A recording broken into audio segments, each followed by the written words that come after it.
नमस्कार दोस्तों, हाजिर है एक बार फिर से आज की बड़ी और ताजा खबरों के साथ। बस आपसे निवेदन है, कृपया वीडियो को लाइक कर दें, चैनल को सब्सक्राइब कर लें और घंटी बटन भी दबा दें। ये पहली बड़ी खबर है। बिहार के मुख्यमंत्री नीतीश कुमार ने कर दिया बड़ा ऐलान। बोले 2025 के विधानसभा चुनाव में तेजस्वी यादव करेंगे महागठबंधन का नेतृत्व। ये आपको बता दें कि बिहार के मुख्यमंत्री नीतीश कुमार ने बड़ा ऐलान कर दिया है। उन्होंने कहा कि 2025 में महागठबंधन को उप मुख्यमंत्री तेजस्वी यादव लीड करेंगे। उन्होंने कहा कि इन्हें ही महागठबंधन को आगे बढ़ाना है। महागठबंधन के विधायक दल की बैठक के दौरान मुख्यमंत्री ने इस बात की जानकारी दी। विधानसभा के शीतकालीन सत्र के पहले नीतीश कुमार ने यह बड़ी बैठक की। उनके इस बयान से साफ हो गया है कि 2025 का विधानसभा चुनाव तेजस्वी यादव के नेतृत्व में लड़ा जाएगा। इस बैठक में महागठबंधन के सहयोगी सभी सातों दल शामिल हुए। आपको बता दें कि आरजेडी के युवा नेता और राज्य के उप मुख्यमंत्री तेजस्वी यादव का कहना है कि वे मुख्यमंत्री नीतीश कुमार के मार्गदर्शन में मिलकर ही काम करेंगे। इसके साथ ही उन्होंने कहा कि उनके सामने पहली चुनौती वर्ष 2024 का लोकसभा चुनाव है। उन्होंने ऐलान कर दिया है कि लोकसभा चुनाव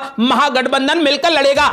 और ये बड़ी खबर, बीजेपी ने नीतीश कुमार पर बोला बड़ा हमला। कहा नीतीश कुमार के जाल में फंस चुके तेजस्वी यादव कभी बिहार के मुख्यमंत्री नहीं बनेंगे। ये आपको बता दें कि प्रदेश भाजपा अध्यक्ष डॉक्टर संजय जायसवाल ने कहा कि तेजस्वी यादव के नेतृत्व में 2025 में चुनाव लड़ने की बात कहकर नीतीश कुमार ने अगले 2 साल के लिए अपनी सत्ता सुरक्षित कर ली है। संजय जायसवाल ने दावा करते हुए कहा कि विधानसभा चुनाव में भाजपा की जीत तय है। ऐसे में तेजस्वी यादव कभी भी मुख्यमंत्री नहीं बन सकते। तेजस्वी यादव जदयू के जाल में फंस गए हैं। उन्होंने ऐलान कर दिया है कि नीतीश कुमार ने तेजस्वी यादव को फंसा लिया है और 2 साल के लिए अपनी सत्ता सुरक्षित कर ली है। उन्होंने यह भी ऐलान किया है कि तेजस्वी यादव को नीतीश कुमार कभी भी मुख्यमंत्री नहीं बनाएंगे। अगली बड़ी खबर, चीन से हुई झड़प पर संसद में तगड़ा हंगामा। मल्लिकार्जुन खड़गे ने याद दिलाया गलवान घाटी का मामला। अधीर रंजन चौधरी बोले नहीं कर सकते रक्षा तो कुर्सी छोड़े अमित शाह। यह आपको बता दें कि भारत चीन के सैनिकों के बीच हुई हिंसक झड़प को लेकर संसद के दोनों सदनों में जमकर हंगामा हुआ। लोकसभा और राज्यसभा में विपक्ष के भारी हंगामे के बीच दोनों सदनों को स्थगित कर दिया गया। इस दौरान मल्लिकार्जुन खड़गे ने भी सरकार को जमकर घेरा। मल्लिकार्जुन खड़गे ने संसद में भारत चीन झड़प पर बोलते हुए कहा कि चीन ने हमारी सीमा में घुसपैठ की है। मल्लिकार्जुन खड़गे ने 2020 में गलवान घाटी के हुए हमले को लेकर भी मोदी सरकार पर जमकर हमला बोला। उन्होंने कहा कि 20 जून 2020 को चीन ने घुसपैठ की थी, लेकिन पीएम मोदी ने कहा कि इस तरीके की कोई भी घुसपैठ नहीं हुई है। वहीं कांग्रेस के वरिष्ठ नेता अधीर रंजन चौधरी ने भी इस मुद्दे को लेकर मोदी सरकार पर जमकर हमला बोला। उन्होंने कहा कि एक बार प्रधानमंत्री केयर फंड का जायजा लिया जाए, उसमें जिन लोगों ने चंदा दिया है उनकी सूची निकाली जाए और देखा जाए कि कितनी चीनी कंपनियों ने चंदा दिया है। इसके साथ ही उन्होंने अमित शाह पर जोरदार हमला बोला। उन्होंने कहा कि जब 12 बजे गृह मंत्री के बयान दिए जाने की बात की गई तो किस हैसियत से गृह मंत्री अमित शाह ने कह दिया कि वहां पर कुछ नहीं हुआ। उन्होंने कहा कि गृह मंत्री अगर खुद की रक्षा नहीं कर सकते तो तुरंत कुर्सी छोड़ दें।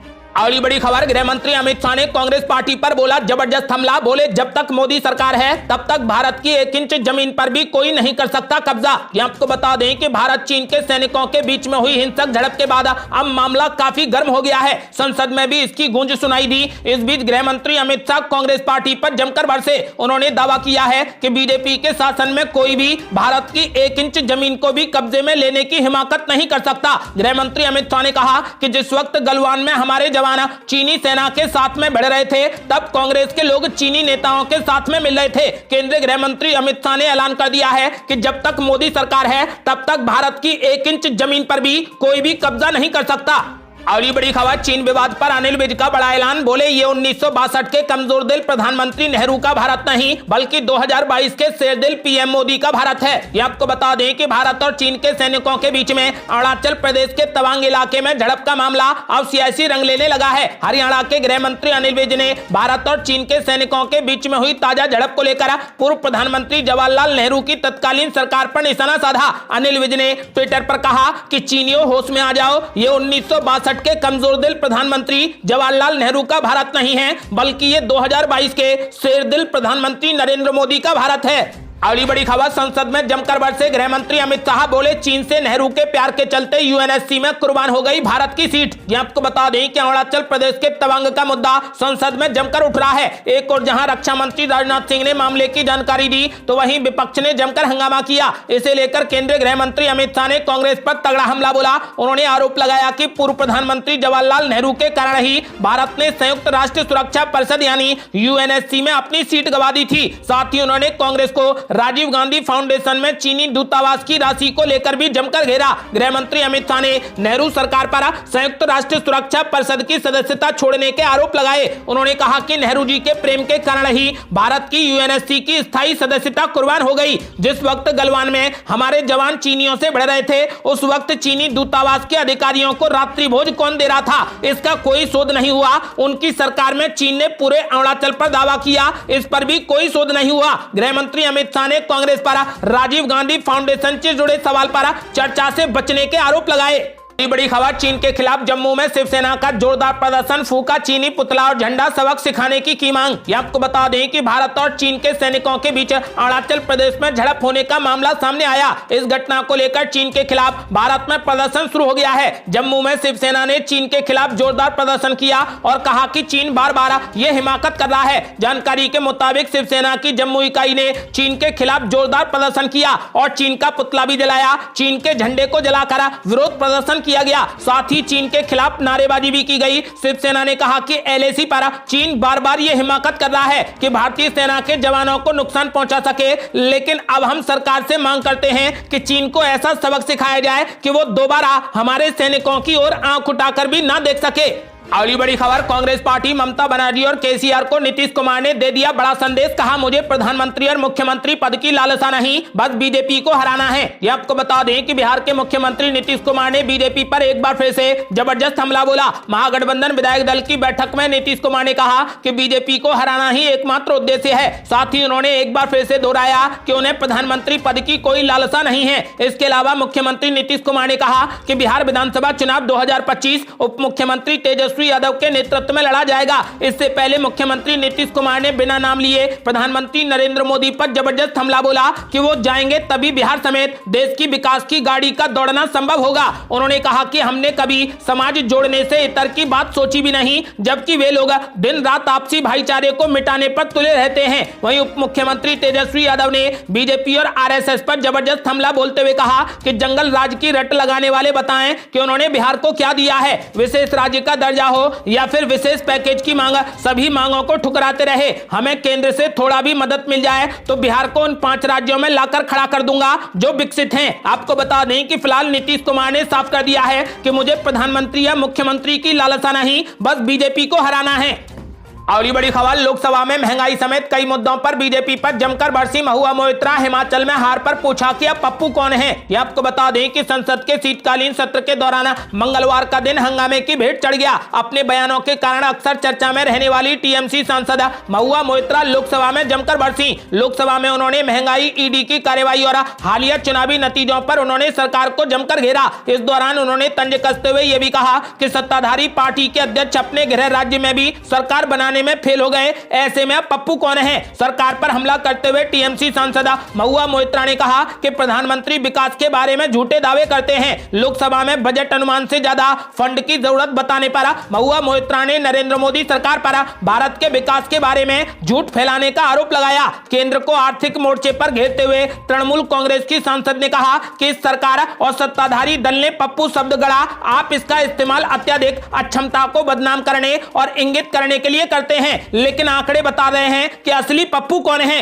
अगली बड़ी खबर, राहुल गांधी की भारत जोड़ो यात्रा का टेंट जलाने की गई बड़ी कोशिश, पुलिस ने 4 लोगों को पकड़ा। यहां आपको बता दें कि राजस्थान में राहुल गांधी की भारत जोड़ो यात्रा 16 दिसंबर को 100 दिन पूरा करेगी। इस दिन जयपुर में म्यूजिक इवेंट होगा जिसमें राहुल गांधी और हिमाचल प्रदेश के मुख्यमंत्री सुखविंदर सिंह सुक्खू समेत कांग्रेस के सभी 40 विधायक शामिल होंगे। कांग्रेस पार्टी के संचार विभाग के प्रमुख जयराम रमेश ने इस बात की जानकारी दी। कन्याकुमारी से 7 सितंबर को शुरू हुई भारत जोड़ो यात्रा 16 दिसंबर को 100 दिन पूरे कर रही है। इस दिन जयपुर में बॉलीवुड सिंगर सुनिधि चौहान का म्यूजिक इवेंट होगा। इवेंट में राहुल गांधी सहित सभी यात्री भी शामिल होंगे। हिमाचल प्रदेश के नए मुख्यमंत्री सुखविंदर सिंह सुक्खू सहित कांग्रेस के सभी 40 विधायक भी इस दिन यात्रा का हिस्सा होंगे। आज की यात्रा का पहला फेज कंप्लीट होने के बाद कांग्रेस महासचिव जयराम रमेश ने बताया कि 16 दिसंबर को ही राहुल गांधी दौसा में एक प्रेस कॉन्फ्रेंस भी संबोधित करेंगे। राहुल गांधी की भारत जोड़ो यात्रा के बीच कुछ अज्ञात लोगों ने यात्रा से जुड़े एक टेंट में आग लगाने की कोशिश की। दी। सवाई माधोपुर के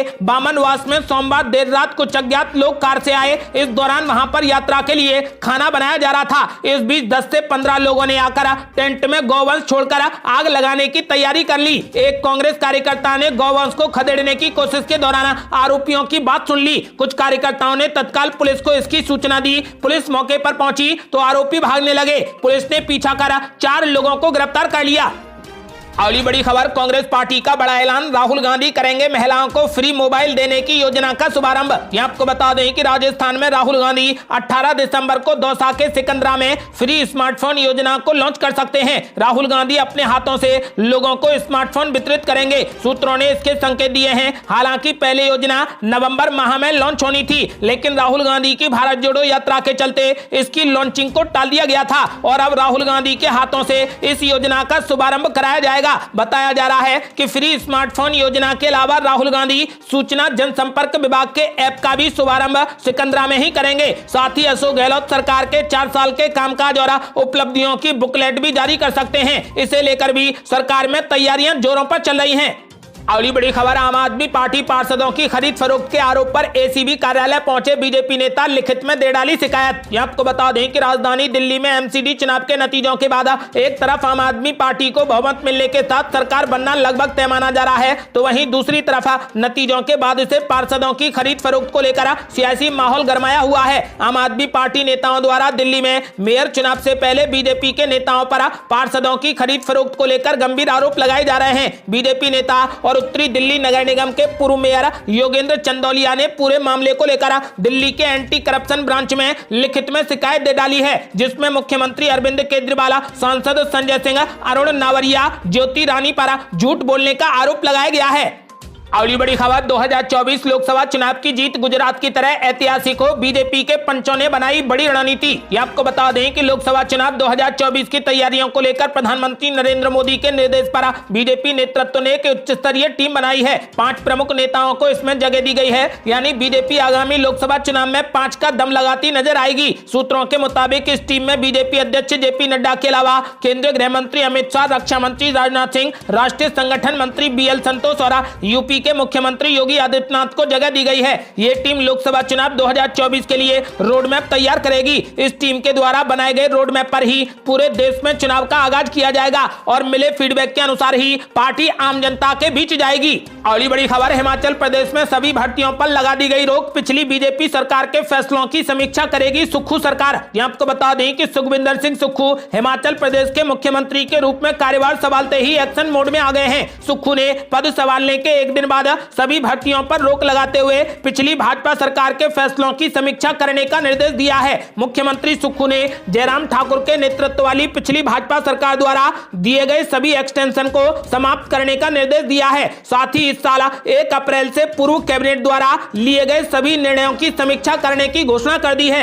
अगली बड़ी खबर, अशोक गहलोत सरकार के 4 साल पूरे होने पर 17 से 28 दिसंबर तक मनाया जाएगा जश्न, विरोध में मैदान में उतरेगी बीजेपी। ये आपको बता दें कि राजस्थान में फिलहाल राजनीतिक पारा गरमाया हुआ है। सूबे में एक तरफ राहुल गांधी की भारत जोड़ो यात्रा चल रही है, तो दूसरी तरफ बीजेपी की ओर से अशोक गहलोत सरकार के खिलाफ जन आक्रोश रैलियों का आयोजन किया जा रहा है। इन सब के बीच में आगामी 17 दिसंबर को अशोक गहलोत सरकार को प्रदेश में 4 साल पूरे हो जाएंगे। अशोक गहलोत सरकार के 4 साल पूरे होने के उपलक्ष्य में जश्न मनाने की तैयारियां शुरू हो गई हैं। राजस्थान में विधानसभा चुनाव के लिए अब उल्टी गिनती शुरू हो गई है। 4 साल पूरे होने पर अशोक गहलोत सरकार अपने कामकाज को ग्राम पंचायत से लेकर प्रदेश स्तर तक बताने जा रही है। इसमें सरकार के 12 विभागों की 29 योजनाओं का प्रमुख रूप से जिक्र होगा। वहीं बीजेपी 17 दिसंबर को सरकार काला दिवस के रूप में मनाएगी। बीजेपी 15 से 31 दिसंबर तक अशोक गहलोत सरकार की विफलताओं को आम जन को बताने के लिए मैदान में उतरेगी। अगली बड़ी खबर, बीजेपी को हजम नहीं हो रहे सुखविंदर सिंह सुक्खू के फैसले, सड़क पर उतरने की दे डाली कड़ी चेतावनी। ये आपको बता दें कि हिमाचल के मुख्यमंत्री की कमान संभालते ही मुख्यमंत्री सुखविंदर सिंह सुक्खू ने ताबड़तोड़ फैसले लेने शुरू कर दिए हैं। उन्होंने इस साल 1 अप्रैल से भाजपा की सरकार के सभी फैसलों की समीक्षा करने की घोषणा कर दी है। साथ ही भाजपा सरकार के दौरान दिए गए सभी सेवा विस्तार को समाप्त करने का निर्देश दिया है। मुख्य विपक्षी दल भाजपा को सुक्खू के फैसले रास नहीं आ रहे। भाजपा ने मुख्यमंत्री सुखविंदर सिंह सुक्खू पर द्वारा बदले की भावना से काम करने और जनविरोधी फैसले लेने का आरोप लगाया है। हिमाचल प्रदेश के मुख्यमंत्री सुखविंदर सिंह सुक्खू ने अपने ताबड़तोड़ फैसलों से सूबे के सियासी माहौल को गरमा दिया है। भाजपा ने सुक्खू के फैसलों पर सवाल उठाए हैं, साथ ही विरोध करने की कड़ी चेतावनी दे दी है।